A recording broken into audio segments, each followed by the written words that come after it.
marché. Je n'ai rien fait, je ne peux pas voler. Population, aidez-moi à prendre bien, j'entends bien. Regardez ma boutique. Entre là. Dans les réseaux sociaux. Venez retirer, vous me jetez, je vais mourir. Oui, sors, il n'y a pas de souci. Ça va comme ça. Papa, enlevez tout. Oui, enlevez tout. Beaucoup la famille. Moi, c'est Carve la bruxelloise. J'appelle pour vous exhorter à avoir pitié de moi et pour me rendre justice. J'ai été victime de la narco au Cameroun. Je sors de l'Europe ayant fait au moins 15 ans. Je travaille là-bas dur sur les Européens, je marche le matin sur la pluie, je me débrouille. J'étais fatigué, je me suis dit je rentre investir au Cameroun. Maintenant j'arrive au Cameroun, je suis victime de la narco. On me sert d'une boutique qui n'est pas le vrai propriétaire. Maintenant, j'ai investi, j'arrange tout et tout, je suis appelé 24 millions. C'est là le propriétaire sort me dit de libérer sa boutique. Oh, pendant que je faisais les travaux, ils voyaient tout, ils passaient là-bas tous les jours, ils disaient rien. Ils m'ont pris au piège. Maintenant, j'ai versé toute ma fortune là-bas, on me demande de partir. Aidez-moi, je vous en prie, population, je suis populaire. Personne ne veut me comprendre. On est venu me casser avec la police, porter toutes les choses, jeter dehors, me rendre ridicule, au moins 3 policiers. Je vais vous montrer les images tout à l'heure. Ramasser tout, jeter toute ma vie sans pitié, avec les gros bras, et avec les camions dehors. Donc ils entraient, ils portaient maintenant les sacs, ils mettaient dehors, ils partaient avec. Pour tout voler, je vais trouver encore ça où. Ils m'ont fait faillite, ils m'ont fait chuter, population, pardon. Je vous exhorte, aidez-moi à parler dans tout le monde entier. Que ça fasse le tour du monde. Pour que les gens ne soient plus victimes de ce qui m'arrive là. Que ça s'arrête au Cameroun. Ça ne va pas. Une dame pas venir investir comme ça et puis vous venez dès matin, la mère dehors, comme si elle avait volé avec les policiers armés jusqu'aux dents. Pardon, j'entends bien, aidez-moi, pardon. Me voici dans la narque, je suis coincé au marché central. Quand vous la bruxelloise, je suis bloqué, je ne sais quoi faire. On m'a dit de partir, on m'a sonné, humilié, amené les policiers, porter mes tout, jeter dehors, ça me dépasse, pardon, aidez-moi, je vous en supplie, aidez-moi, merci. Mesdames, Messieurs, chers compatriotes et toutes celles de ceux qui me font l'honneur de suivre les actions de FOS Cameroun Solidarité par ma voix et du CCT, le Conseil camerounais de transition, je vous dirai jamais assez merci pour ce que vous nous apportez au quotidien. Sans vous, nous ne sommes rien et nous ne ferons jamais rien. C'est pour cela que je ne manque aucune occasion, ici comme ailleurs, pour vous renouveler nos remerciements. Merci à toutes et merci à tous. Mes chers compatriotes, aujourd'hui est un nouveau jour. J'invite toutes celles de ceux qui ont eu la grâce de Dieu comme moi de glorifier Dieu et de célébrer la vie. Appelez-le comme vous voulez, Zamba, Zambe, Zama, Tatabe, Si, Loba, God, Job, Allah, Nini, Zambi. Donne-lui le nom que tu veux, mais glorifie-le. Certains l'appelleront le grand architecte de l'univers. Appelle-le comme tu veux, mais glorifie-le et célèbre la vie. Mais n'oublie pas également de glorifier nos ancêtres, tous nos ancêtres méritants d'ici et d'ailleurs, visibles et invisibles, connus et inconnus, humains et nature, qui ont bien voulu nous accueillir ici. Bien avant que tu sois là, il y en avait déjà qui étaient là avant toi. Donc n'oublie pas de les glorifier. Humains et nature. La nature, tu es mieux placé pour la définir. Les humains, tu es aussi mieux placé pour les définir. Connus et inconnus, visibles et invisibles, humains et nature. N'oublie jamais cela.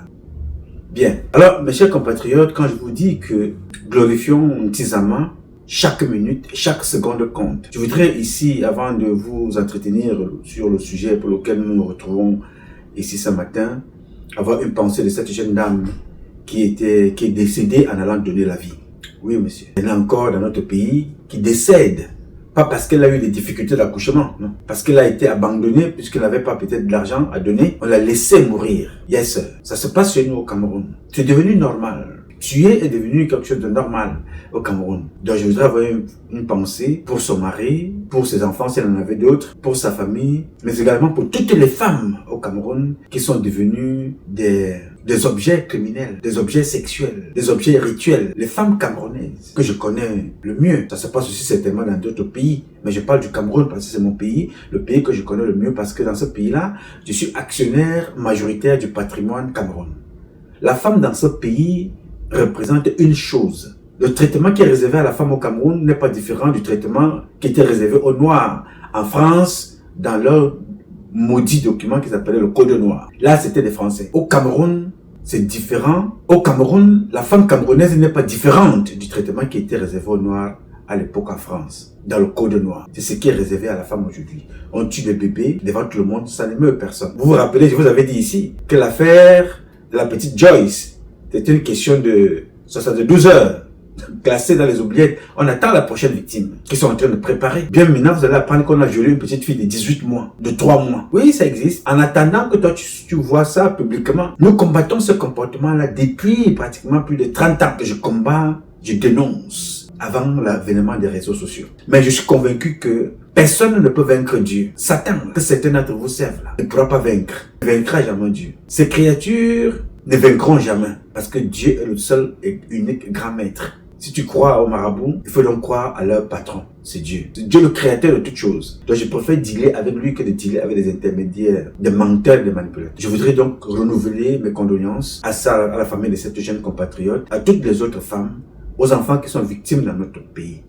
Vous avez vu dans une école, le primaire, je vais y revenir, en fait, je pense qu'une école, hein, c'est-à-dire qu'au jardin d'enfants, où on apprend des choses abominables aux enfants au Cameroun, n'est-ce pas? Nous y reviendrons sur ce sujet-là, plus détaillé dans les prochaines publications. Mes chers compatriotes, avant de continuer, je voudrais encore avoir une pensée pour les employés de Matjeni. 40 mois sans salaire.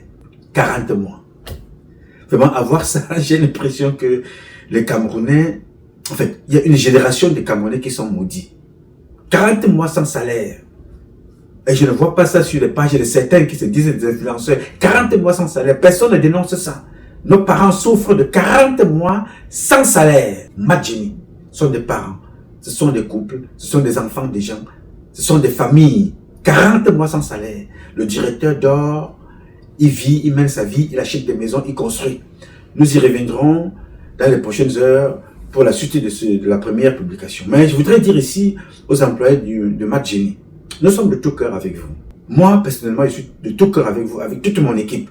Nous allons nous battre par tous les moyens. Ngongo Ferdinand, Nganou Messi, Ndjongote, Mvondoyolo et tous les autres n'échapperont pas. Ils payeront parce qu'ils sont conscients. Vous ne pouvez pas rester 40 mois sans salaire. Et que ces gens-là se disent qu'ils ne sont pas au courant. Ils disent qu'ils ne sont pas informés qu'il y a des familles camerounaises, des milliers de familles camerounaises, 40 mois sans salaire et ils travaillent tous les jours. Ils vont au travail. Ils s'endettent. Mais 40 mois sans salaire. Alors toi qui es dans la diaspora, quand tu regardes ça, tu te dis que non, c'est au Cameroun, c'est Matjeni. Ils sont là-bas, ils sont dans le RDPC, ils soutiennent bien Ayobayo. C'est ce que tu te dis. Alors que toi qui es dans la diaspora, tu es mieux placé pour prendre la parole et dénoncer ça. Est-ce que tu penses que tu es épargné? Tu n'es pas épargné, n'est-ce pas? Bon alors, pour que je te montre que toi tu n'es pas épargné, tu viens de voir l'introduction de cette femme-là, jeune Camerounaise, qui venait, je crois, de Belgique, qui est allée investir au Cameroun. Ce qui a escroqué son argent et abusé, c'est tout un système. Quand tu as regardé ça, tu t'es dit, ah, qu'est-ce qu'elle est allée faire là-bas? C'est-à-dire, elle vient prendre une boutique, elle a fait des années en France, en Europe, en Belgique ou en Italie. Elle s'est dit, ok, je m'avais investir dans mon pays. Parce que la femme là, que vous venez d'écouter, elle ne peut pas travailler là, dans cette boutique toute seule. Elle doit embaucher au moins 2 personnes. Plus elle-même, ça fait 3.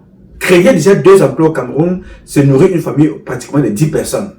Si une personne au Cameroun nourrit une famille de 10 personnes, parce que la vendeuse que tu emploies là, elle est mariée à la maison, a 2 ou 1 enfant, a ses parents. Ils vont comme ça faire la relève. Ils ont comme ça 2 vendeuses qui ont des familles. Toi toute seule, elle, cette dame-là, elle toute seule, elle emploie elle fait vivre entre 5 et 10 personnes. Une famille de 10 personnes. 2 familles de 10 personnes. Et elle finit d'investir dans son projet en complicité avec les gens du village, c'est-à-dire les chefs traditionnels qui se disent des petits Nanga, en complicité avec la police, la gendarmerie, en complicité avec les juges, les magistrats, on décide de lui arracher sa boutique et de prendre tous ses biens devant tout le monde. Personne ne dit rien. Alors tu veux comprendre pourquoi est-ce que ça te concerne, toi qui es dans la diaspora? Parce que cette femme-là, elle n'est pas seule. Il y en a plusieurs qui sont victimes, mais ils ont peur de parler. Alors c'est tout un réseau qui a été mis en place. Ça a pris le temps.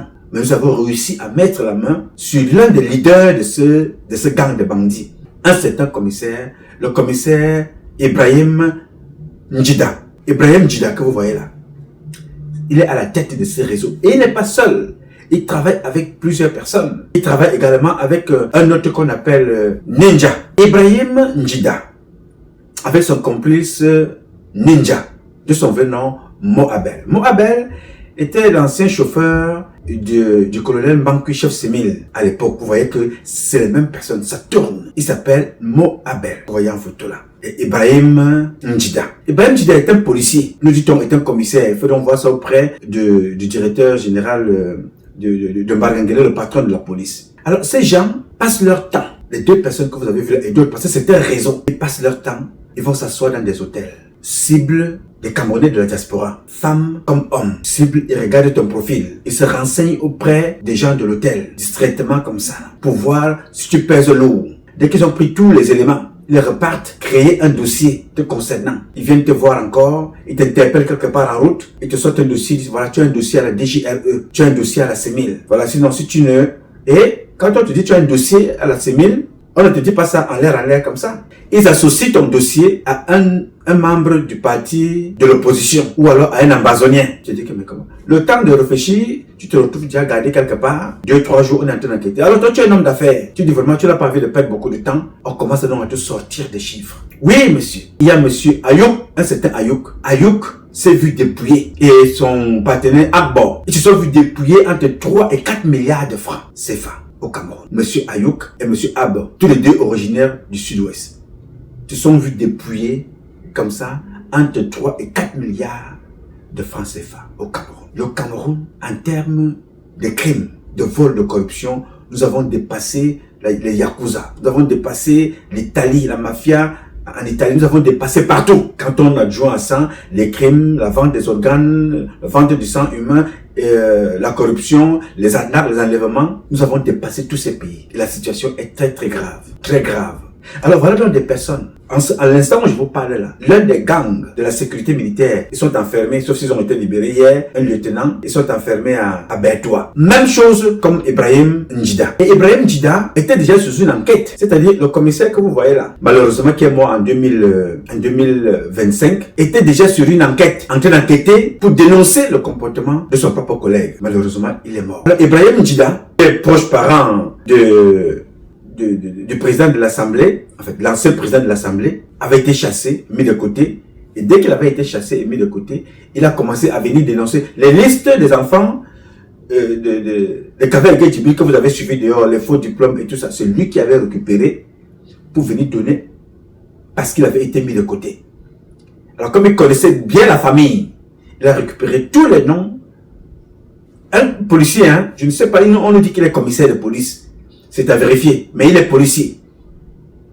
Soit de la famille de l'ancien président de l'Assemblée, Kaveh Djibril. Pour un oui, pour un non, il a donc commencé à livrer toutes les informations. Le président de l'Assemblée actuelle, qu'il a récupéré, qu'il sache que ce ne sera pas différent demain. Quelqu'un qui t'a trahi une fois te trahira encore 2 fois. Parce que ce n'est pas une trahison, c'est son caractère qui est révélé à travers la trahison qui est faite. Donc ce commissaire, vrai ou faux commissaire, sème la terreur dans les hôtels au Cameroun, dans la diaspora, d'opérateurs économiques. Les chiffres vont vous donner mal à la tête. Vous allez vous poser des questions. Comment est-ce que personne n'a pu porter plainte? Oui, mais quand c'était réseau, je vous ai pris l'exemple de ce qui s'est passé au début. La jeune dame que vous avez vue au début là, elle part au tribunal. Ça ne pourra pas évoluer. Pourquoi? Parce que c'est un secteur où chaque personne prend sa part. Tu es fatigué de dépenser de l'argent. Tu es fatigué de perdre ton temps au Cameroun. Tu préfères rentrer. On te parle là en termes de milliards et des milliards que ces gars ont dépouillé des personnes. Je vais vous donner la liste des hôtels. Vous allez comprendre. Vous allez comprendre comment les gars ont mis sur pied un système. Aujourd'hui, quand tu prends un homme d'affaires, tu dis que j'ai un projet au Cameroun. Tu dis non,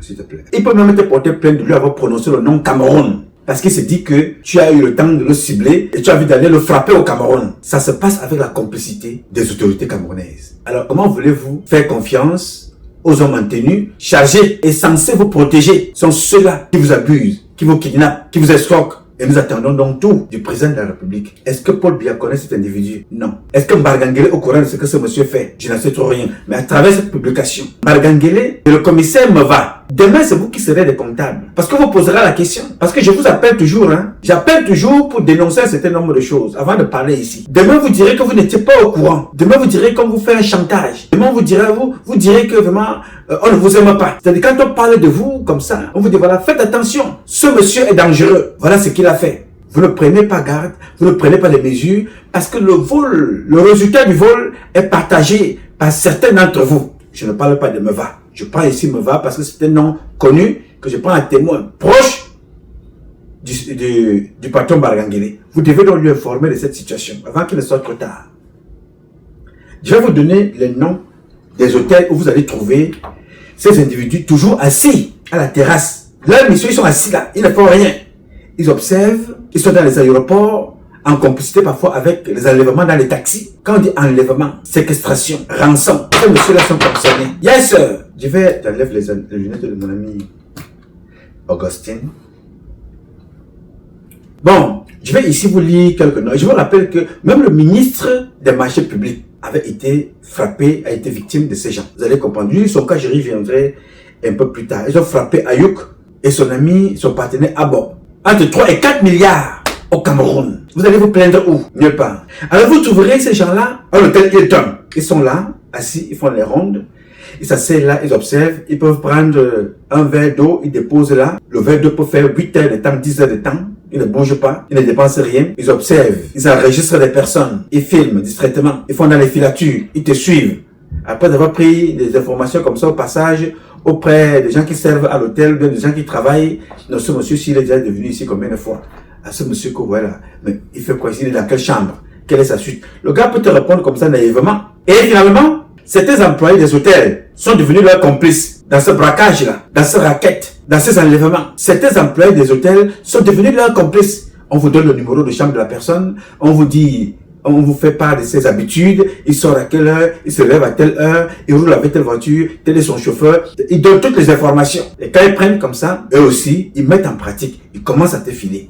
Il y a l'hôtel Hilton, l'hôtel Montphébé, Starland Hotel Bastos, United Hotel International, Njeka Palace Hotel, Hôtel La Falaise à Yaoundé. Il y a Merina Hotel, il y a Albatros Premium Hotel, il y a Suita Hotel, il y a Yao Hotel, Résidence Mansou, Bastos Golf, Memi Résidence. Vous partez dans ces hôtels-là et d'autres, vous allez les trouver là-bas. Ces gens que je vous dis là. Ils s'asseyent, ils observent, ils attendent. Parfois, ils prennent des motos. En complicité avec certaines motos que vous voyez devant des hôtels. Dès que tu sors, il prend une moto complice, il commence à te suivre par derrière. Il commence à te suivre. Il suit tous tes mouvements. Tu es allé à la banque, tu es allé faire un retrait, tu es allé voir un partenaire, tu es revenu, ainsi de suite. Tu es revenu avec une fille. Ils attendent que la fille sorte. Ils prennent la fille. Ils montent aussi la fille. On lui propose quelque chose. Ils instrumentalisent. C'est ainsi que tu te fais souvent kidnapper, séquestrer. On te prend ou alors on t'amène dans un bureau de police avec lequel ils sont en accord dans leur business. Tu arrives là-bas, on t'entend.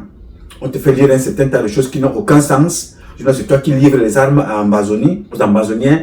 Non, tu es du parti de l'opposition, tu veux que le gouvernement tombe, tu es dans l'insurrection, tu finances le terrorisme. On te raconte tout et n'importe quoi. Des communications totalement fabriquées. Le monsieur que vous voyez là, sa femme, dans des cercles dont ils sont rentrés, en ce moment où je vous parle, sa femme est devenue mentalement instable. Une belle femme qui a fait des enfants, comme vous les voyez là. Ils ont fait des enfants ensemble. Aujourd'hui où je vous parle là, sa femme est mentalement instable, à force d'aller rentrer dans des choses compliquées. Je vais donc également vous citer la liste de certaines personnes qui sont dépouillées. Les chiffres sont terribles. Amadou Sali Aman, lui, il est en France. Ils ont pris 350 millions en 2 ans. Jusqu'en 2025, ils prenaient encore de l'argent. Ngor Nchama Atamanambala, Belgique, Bruxelles, ils ont pris 180 millions en 4 années. Ils ont pris 180 millions. Il y a Ndongo Abakar Mvondo, Nzie, il est en Allemagne, Berlin, 900 millions qu'il a dépensé en une année.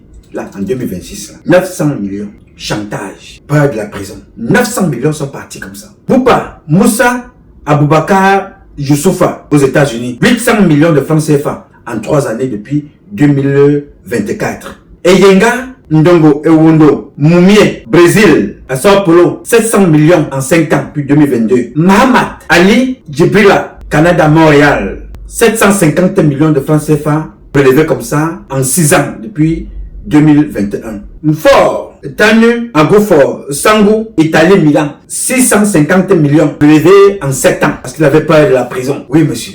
On a pris 650 millions. Personne ne peut se plaindre. Parce que c'est un réseau normalement il est organisé. Tu vas te plaindre où, Echeki? Kamga, Kenfak, Ndongfak, Tafak, Espagne, Madrid. 600 millions depuis 8 ans. Depuis 2019, 2018-2019, ils ont prélevé. Essono, Edou, Ondoa, Akono, Cameroun, Yaoundé. 550 millions depuis 2024. Mofor Ndjoum Ntui Cameroun, voilà 650 millions en 2026. Lorenzo Ferrari Italie, 500 millions en 2 ans depuis 2025. Alexandro Ricci Italie, 470 millions de francs CFA depuis 2023. John Peter Belgique Bruxelles, 500 millions en 5 ans. Voilà, c'est quelques noms que nous avons reçus. On dit ce monsieur dont on nous dit commissaire aux policiers, il a construit une maison de 400 millions, une à Yaoundé et une dans son village natal. Pendant ce temps, les opérateurs économiques qui sont là pour venir investir au Cameroun sont rackettés comme vous voyez là. Attention, ce que je vous dis ici n'est pas ma vérité. Le père Barganguele, le père de la police, Meva et les autres, prenez donc cette information, allez enquêter, arrêtez ce commissaire, cherchez celui qu'on appelle Moabel Ninja. C'était le chauffeur et le bras droit de l'ancien colonel à la sécurité militaire, Banque Emile. Allez enquêter. Aujourd'hui, Sarkozy est condamné à la prison ferme parce que des journalistes ont mené des enquêtes. Moi, je ne suis pas un journaliste. Je suis un Camerounais indigné qui s'indigne des comportements comme ceux-là, comme ceux-ci. Alors quand j'ai des informations qui me parviennent, je vous écris, comme je l'ai fait tout récemment. Je vous envoie ça. Enquêtez parce que nos compatriotes sont victimes. Ne voyant pas le retour, je viens parler ici pour que toutes celles de ceux qui sont concernés saisissent Barganguele, saisissent le département du président de la République. Même si ça ne va pas, ça n'arrivera nulle part. Écrivez et gardez. Parce que demain, justice sera faite. Vous comprenez les sommes là? Nous parlons là de milliards et des milliards de francs CFA. Les braquages, les enlèvements, les rançons, extorsion de fonds, organisés par des hommes en tenue. Ça se passe au Cameroun. C'est la diaspora, c'est vous qui êtes concernés. Et ça commence à partir de l'aéroport, à la douane. On fouille tes affaires, on te prend des parfums. Tu dois payer même quand tu as tous les papiers. À la sortie comme à l'entrée. Dans les hôtels, on vous rançonne. Partout dans les bureaux aujourd'hui, là. Maintenant, on va commencer à vendre le bonjour. Tu dis bonjour à quelqu'un, tu dis pour répondre, tu dois payer. Dis bonjour, tu dois payer. Oui, c'est ça le Cameroun. Autrement dit, c'est ce qu'est devenu le Cameroun. Oui, monsieur.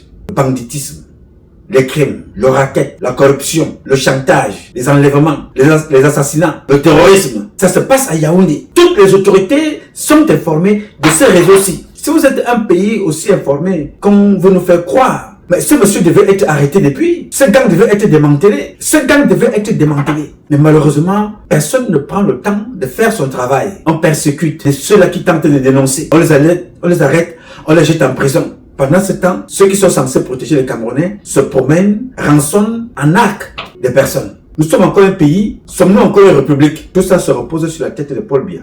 Alors que nous sommes nous tous, chacun à son petit niveau, président de la République, chacun est gouverneur, chacun est préfet, chacun est général, chacun est commissaire de police, chacun est sous-préfet, chacun est homme d'affaires, chacun est citoyen, chacun est soi-disant patriote, parce que nous aimons le Cameroun. Et quand on aime le Cameroun, on se comporte comme ça. On rançonne, on enlève, on viole, on tue les femmes, les bébés, on vend les ossements humains. Voilà notre pays, le Cameroun. C'est ça que, c'est ce que vous voyez là. Commissaire de police, des hommes en tenue. Ils ne sont pas seuls, hein. C'est tout un réseau. On va se reposer sur la tête de Paul Biya. Alors qu'il a Barganguele, alors qu'il a Meva, alors qu'il a tous les autres. Tout ce qui pèse sur les épaules, c'est les épaulettes, c'est les étoiles qu'il faut porter. Chaque année, il faut qu'on soit gradé. Ou alors qu'on porte des médailles. Tu te poses la question comme ce monsieur qui a des médailles là, il faisait quoi? La guerre avec des moustiques la nuit. Il a combattu où pour avoir autant de médailles. Alors que les militaires qui sont, qui meurent en guerre, les théâtres de guerre, ont du mal à avoir une seule médaille. Alors les médailles ne viennent pas au Cameroun, on ne les porte pas parce que on a le mérite, parce que c'est la aristocratie, parce que c'est le comportement comme ça.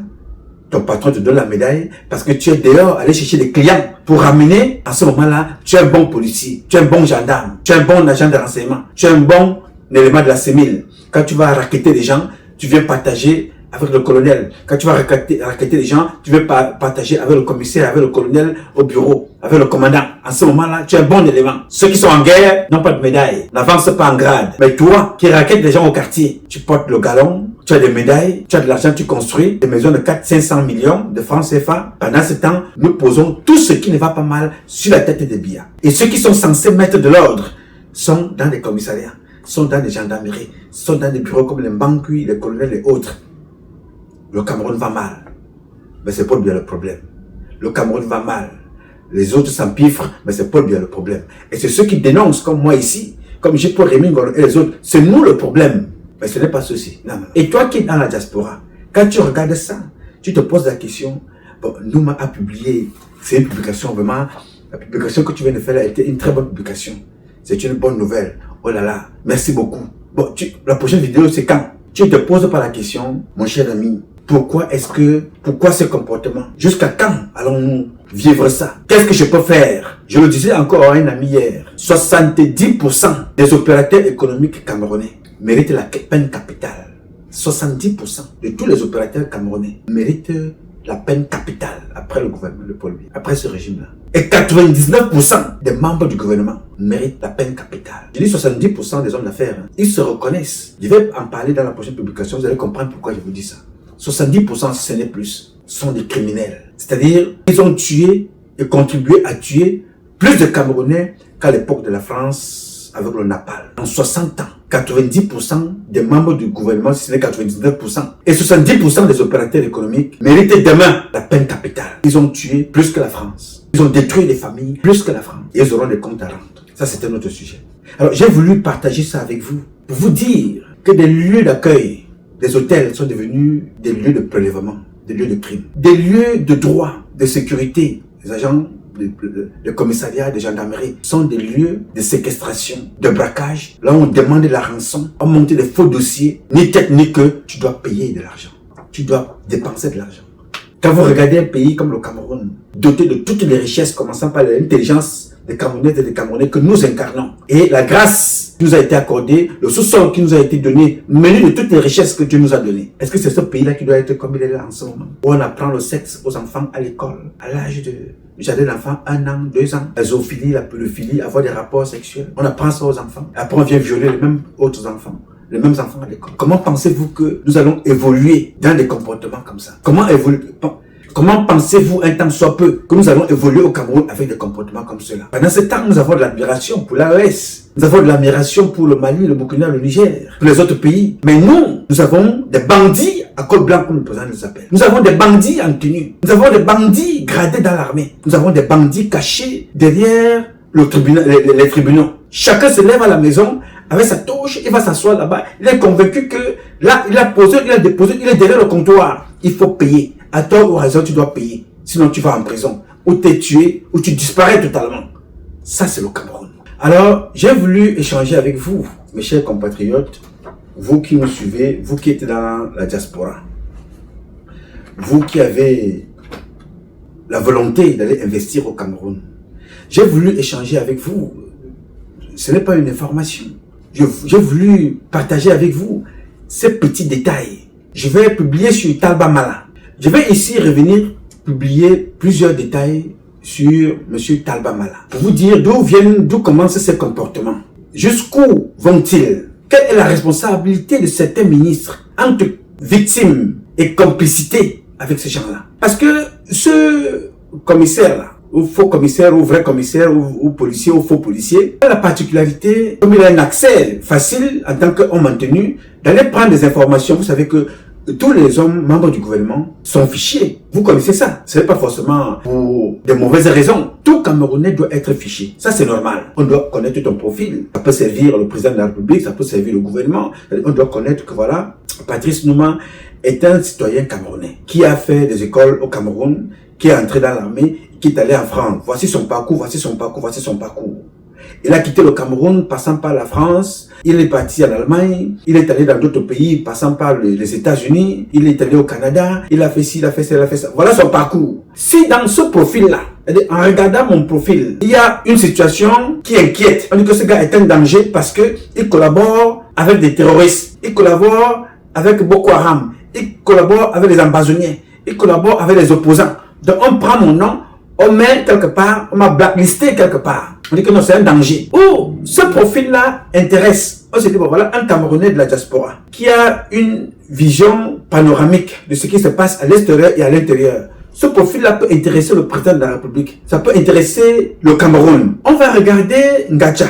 On dit que c'est un économiste. Son profil, il a travaillé aux Nations Unies, il a travaillé à la Banque mondiale, il travaille dans telle banque en Europe et aux États-Unis, au Canada, quelque part en Europe. Ce profil-là peut nous intéresser. Ça peut intéresser le président de la République quand il va nommer le ministre des Finances. On peut avoir affaire à lui. Donc tout Camerounais doit être fiché, pas forcément pour de mauvaises raisons. C'est pour l'intérêt de tous et de chacun. Mais ce policier-là profite donc de sa facilité à rentrer dans les fichiers pour regarder des Camerounais qui sont fichés pour des bonnes et des mauvaises raisons. Il détient donc certaines fiches des ministres. Quand il vient vers toi, il vient te raconter ta vie et tu le fais comme son complice. Il te tient aussi, il te fait chanter. Il te fait le chantage. Tu dois payer, te faire comprendre que non, on peut changer ta posture au niveau de cette rédaction-là, de cette enquête de moralité pour qu'on change, qu'on la rend un peu plus propre. Et donc il prend les informations à gauche. Donc il prend les informations à gauche, il les ramène à droite. Il croise les informations entre les ministres, entre les directeurs généraux.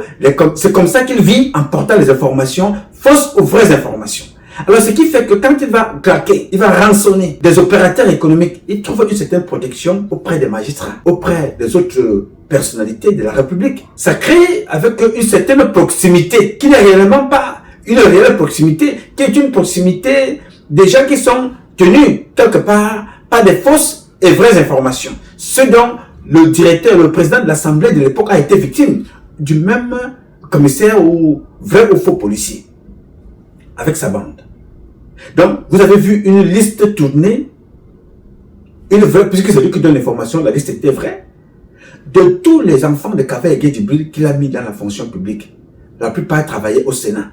Ceux qui avaient des salaires fictifs et qui avaient des postes fictifs, des emplois fictifs, il a pris Monsieur le faux commissaire, Ibrahim Njida. Il a pris tout ça, il a confié aux médias. C'est le même travail qu'il fait en ce moment avec le président de l'Assemblée actuelle, qui croit être son ami. C'est ce qu'il fait avec Talba Mala. Vous allez un jour tous y passer. Quand une vraie enquête sera mise sur pied, vous allez être responsable. Je vais faire la suite ici, avec plus de détails. Alors, c'est ce que j'ai voulu partager avec vous ce matin. Mes chers compatriotes, le Cameroun est un Cameroun de tous et de chacun, pour un intérêt de l'ensemble, de chacun d'entre nous et de l'ensemble. Le Cameroun n'est pas seulement le Cameroun de Paul Biya. Biya avait dit que nous allons tous passer, mais le Cameroun restera. N'ayez pas peur, soyez courageux. Aussi longtemps que vous allez avoir peur, vous allez être victime comme cela. Toutes celles de ceux qui vous ont dit qu'ils étaient les parangons, ils étaient les incontournables, ils étaient forts, vous les voyez en train de mourir tous les jours. Je suis dehors depuis 34 ans, plus de 34 ans maintenant, à vous dire la même chose. Alors ceux qui vous ont dit qu'il faut vivre parce qu'on boit le sang humain, ceux qui vous ont dit qu'il faut vivre parce qu'il faut manger la chair humaine, vendre les ossements humains, violer, entrer dans les sectes, ici, vous êtes en train de les voir mourir. Je touche du doigt. Dieu me garde encore en vie, pas parce que je suis parfait. Il sait pourquoi. N'ayez pas peur. Parce que le fait de vouloir vous protéger, vous allez exposer vos enfants. Aujourd'hui, on te parle de Joyce, de bébé Mathis, de Matinette Zogo, de Jules Komkom, de Bibi Ngota, de Jean-Marie Benambala, de Mbara Marie-Louise. La liste est longue comme le bras. Parce que là, ce sont les autres. En attendant ton tour, parce que tu as dit que tu as peur. Tu veux voir tes enfants grandir. Quand Nouma parle, ce que Nouma est vendu, ce que Nouma est jaloux, ce que Nouma fait chanter, ce que Nouma veut de l'argent, ce que Nouma n'a rien à faire. Vous voyez, bébé Mathis ne parlait pas. C'était ta fille, c'était ton fils, c'était ta soeur, c'était ton neveu. Bébé Joyce, c'était ta nièce, c'était ta fille. Ils sont en train de passer tous les jours. Aujourd'hui, vous parlez de Martinez Zogo, tout le monde a quelque chose à dire. Mais quand on parlait ici, personne ne prenait des précautions. On regarde seulement là où on est tombé, on ne voit pas là où on a cogné son pied. Le mal est profond. Le président Biya ne peut plus rien. C'est nous qui avons la responsabilité de faire quelque chose. Le président Paul Biya, c'est terminé. C'est dans son environnement que ça se passe. Je vais vous raconter une histoire dans la prochaine publication. Vous allez voir comment est-ce que les gens ont réussi à tromper le président Mitterrand avec son propre...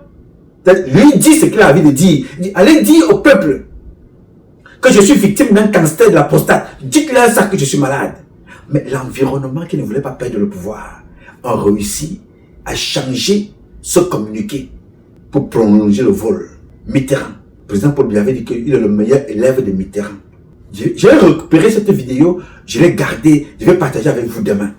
Vous voyez ce que Paul Biya est victime exactement de la même chose. C'est Mitterrand. Et quand mon compatriote m'a envoyé cette vidéo-là, il me dit, bon Pat, cette vidéo te sera utile parce que je sais que tu aimes faire les choses avec des preuves à l'appui. Quand je l'ai eu, j'étais très content. Ça me permet d'ouvrir un autre voile. Vous présenter la situation que nous vivons au Cameroun avec le président Biya. Ça, je vous en parle demain. Donc, c'est ce que j'ai voulu partager avec vous. N'ayez pas peur de dénoncer. Si vous avez peur, nous pouvons faire une plainte à l'international.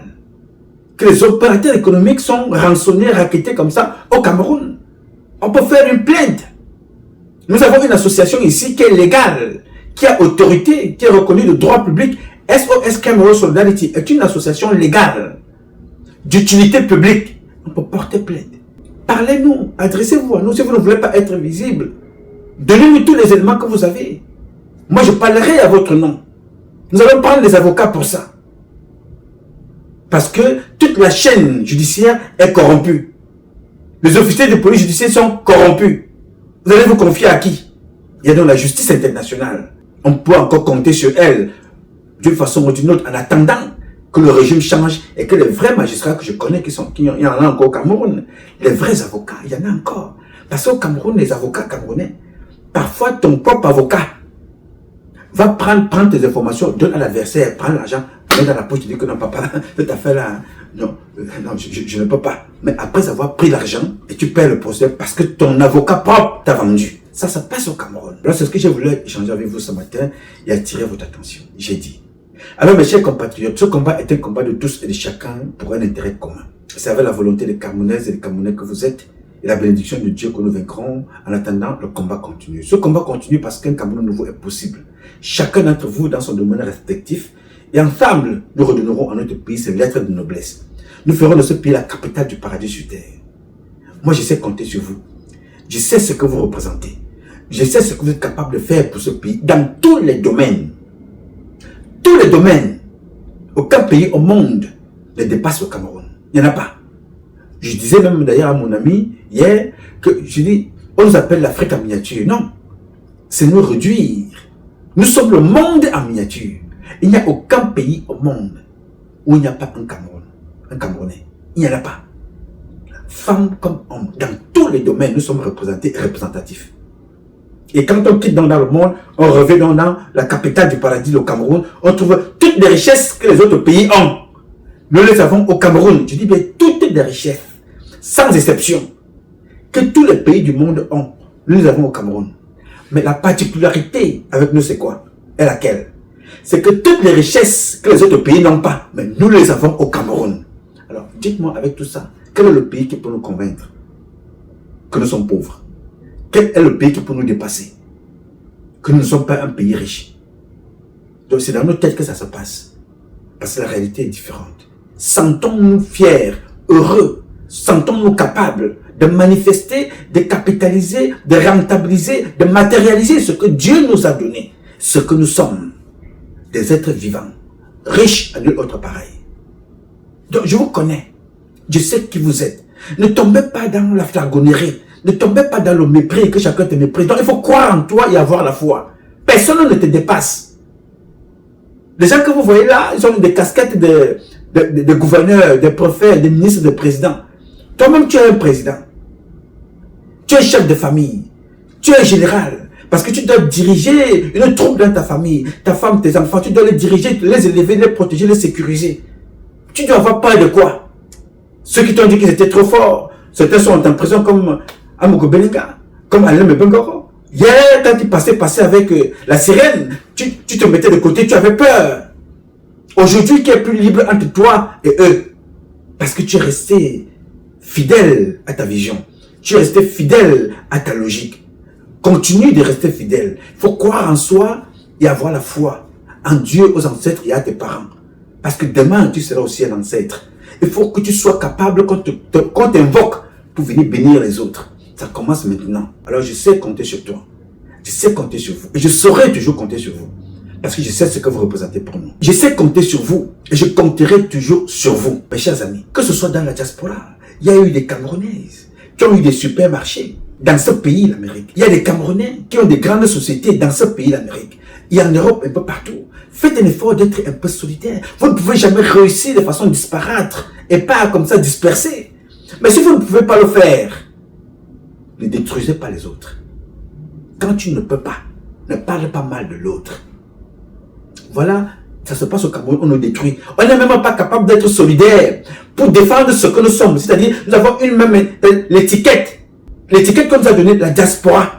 Et cette diaspora-là, chaque jour, vous voyez les votes tomber. Non, on a tué tel, il est allé au Cameroun, on l'a empoisonné. On a tué tel, non, elle est allée au Cameroun, elle avait le restaurant. On a tué tel, quand il voulait dire au revoir à ses parents, on l'a empoisonné. La diaspora n'est pas capable d'être solidaire pour se protéger, se défendre. Mais les tueurs, eux, ils sont solidaires de l'autre côté au Cameroun. Regardez comment vous vivez aux États-Unis. Regardez comment nous vivons en France.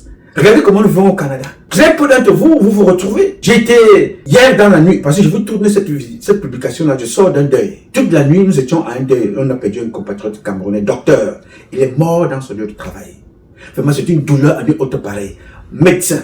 C'est-à-dire, un gars qui a été formé. Il a passé toute sa vie à aller soigner les gens pour empêcher certains d'entre nous de mourir parce qu'ils sont malades. Il est mort dans son hôpital. Il n'y a eu personne pour le sauver. A-t-il été assassiné? Il va falloir chercher. Est-il mort de mort naturelle? Il va falloir trouver. C'est la même tenue. Ceux qui m'ont vu là, c'est la tenue que j'avais. Je suis venu directement. Je me suis assis ici pour parler avec vous. Vous êtes partout. Vous êtes intelligent. Vous n'êtes pas solidaire. Vous n'êtes pas obligé de vous aimer. Mais respectez-vous. Respectez-vous au moins. Respectez-vous un peu. Et vos comportements donnent dans la latitude aux gens qui sont au Cameroun de vous traiter comme ce que je viens de dire. On vous rançonne, personne ne peut parler à votre nom. Parce que même dans la diaspora, vous ne vous parlez pas. Alors si tu ne me parles pas ici, c'est quand on te frappe au Cameroun que tu vas m'appeler pour me dire, oh Pat, Noma, vraiment, je viens d'être frappé. Donc ce que tu dénonces depuis là, c'est ça qui vient de m'arriver. Alors si tu ne me parles pas dans la diaspora, ce n'est pas étant au Cameroun que tu me parleras. Parce que quand on parle de ceux qui sont victimes, de Cameroun qu'on a arraché le terrain, tu n'as rien fait. D'un Gacha qu'on a arraché la terre, tu n'as rien fait. Des Dimo qu'on a escroqué, tu n'as rien fait. Mais en partant à ton tour, tu penses que tu es différent ou tu es différente. Mais c'est quand on te frappe là-bas, tu penses que tu vas m'appeler et je vais agir ou je vais dire quelque chose. Non, je vais te regarder. Qu'est-ce que tu nous apportes ici? Quel est le soutien que tu apportes ici au combat que nous menons? Parce que vous pensez que c'est individuellement que nous allons réussir. Non. C'est un groupe de citoyens qui ont changé le Burkina. C'est un groupe de citoyens. Un petit groupe qui a changé le Mali. C'est un petit groupe qui a changé le Niger. Et c'est un petit groupe comme ça qui neutralise 30 millions de Camerounais. C'est aussi un petit groupe de Camerounaises et de Camerounais qui changera la donne. Je veux que tu sois parmi le groupe qui changera la donne. Je sais ce que tu es capable de faire. N'attends pas être victime pour venir pleurer. On ne va pas faire ce que nous faisons là pendant toute la vie. Et que vous allez laisser votre pays à la merci de ces gens-là, vos enfants à la merci de ces gens. Ils n'ont pas de limites, ils n'ont pas de repères. Regardez ce qu'ils ont fait à l'enfant du président de la République. Regardez Brenda Biaye est avec vous dans les réseaux sociaux. Ginoma, vous ne le voyez pas. Regardez ce qu'ils ont fait de la femme du président. Elle est devenue une marionnette, une guignole. Qu'on utilise comme ça, on dit va faire la guignole, va faire la bête. Pendant ce temps, le Chinois de base est en train de construire pour rentrer chez lui. Prélève au Cameroun pour aller de l'autre côté. Mais toi, quand tu arrives au Cameroun, tu quittes les États-Unis pour aller investir au Cameroun, on te rançonne. Parce que même ce que les miettes que Chantal Biya prend pour amener en Suisse, elle ne fera rien avec ça. Alors quel Cameroun voulez-vous? Où voulez-vous vivre exactement? Vous n'êtes pas stable aux États-Unis. Vous n'êtes pas stable au Canada. Vous n'êtes pas stable en France. Vous êtes combattu, battu, partout. Même en Chine. Là où vous courez tous les jours aller acheter en Chine, vous n'êtes même pas respecté là-bas. Dans votre propre pays, vous n'êtes pas respecté. Vous serez respecté où? Dites-moi, où est-ce que vous serez respecté? Il est temps que chacun d'entre vous prenne ses responsabilités. Ça ne peut pas continuer comme ça. Nous sommes un peuple courageux. Aucun pays n'a évolué, ne s'est libéré sans révolution. Aucun pays au monde. Même Dieu se révoltait à un certain moment contre ses propres créatures. Tous ces pays qui pensent nous donner des leçons là, la France, il y a eu la révolution en France. Aux États-Unis ici, je ne vous en parle pas. Au Canada, pareil. En Chine, pareil. Partout, il y a eu des révolutions. Donc, il va falloir se préparer pour une révolution. Pour qu'on ne puisse plus subir ce que nous subissons en ce moment, devant tout le monde. Et on regarde et on commande.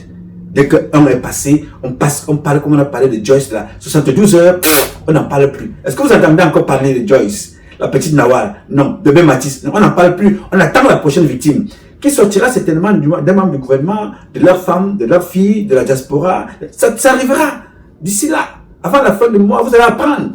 Et nous allons repartir pour un tour. Justice pour tel. Un refrain qui fait danser Satan. Parce qu'il aime ça. Non, justice pour tel. Pourquoi? Parce que Satan sait qu'il n'y aura jamais justice. Et Satan vit dans la douleur. Et quand vous pleurez comme ça dans l'hypocrisie, Satan danse. Ce refrain-là, c'est le refrain qui fait danser Satan.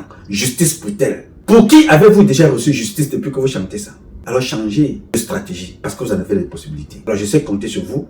Vous pouvez donc compter aussi sur moi. Aussi longtemps que Dieu me donnera la vie, je donnerai le meilleur de moi-même. Je m'appelle Nouma Patrice Freeman. Je réponds au 001 551 666 1027. I love you, but God love you more. Thank you.